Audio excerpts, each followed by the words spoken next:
Rugby boss condemns, concerning trend, after World Cup final TMO steps back.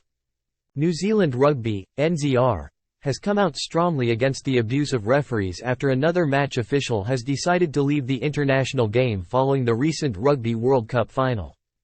Earlier in the week, English referee Tom Foley, who was the television match official, TMO, during the final, announced that he is taking a break from Test rugby.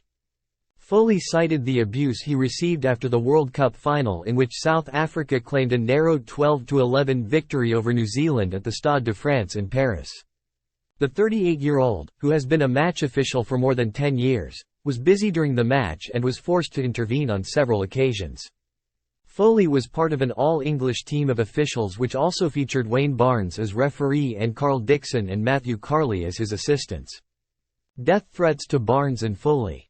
After the final, it was revealed that Barnes received death threats, and Foley also confirmed recently that he was subjected to similar abuse. Barnes has long been the target of abuse from New Zealanders after he missed a forward pass during the All Blacks' 2007 Rugby World Cup quarter-final loss to France. Speaking after the NZR's final board meeting of the year, the governing body's chief executive, Mark Robinson, condemned the abuse of match officials and said there is no place for it in the game, regardless of level. "We're like all other leadership in the game, we just think it's unacceptable," Robinson told NewsHub. "It's a concerning trend in the game at the moment. There's certainly some work going on behind the scenes as to what we can do to that, as it relates to social media. We certainly don't tolerate it, we don't support it. We want to work hard with all officials across the game to make sure they're well supported." The abuse of match officials is not restricted to international rugby. In July, New Zealand referee Ben O'Keefe revealed he also received death threats after a decision he made went against the Chiefs when they were beaten by the Crusaders in the Super Rugby Pacific final.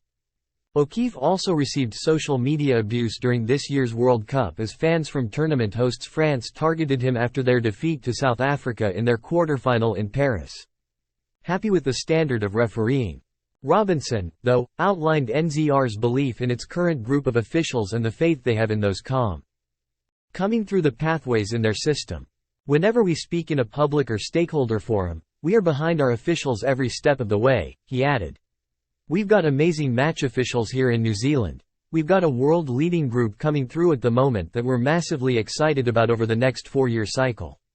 We want to do everything we can to resource and support them, coach them, give them all the different tools they can to be successful, both domestically and internationally. But that's for more work behind closed doors, in some of those wider forums to take place."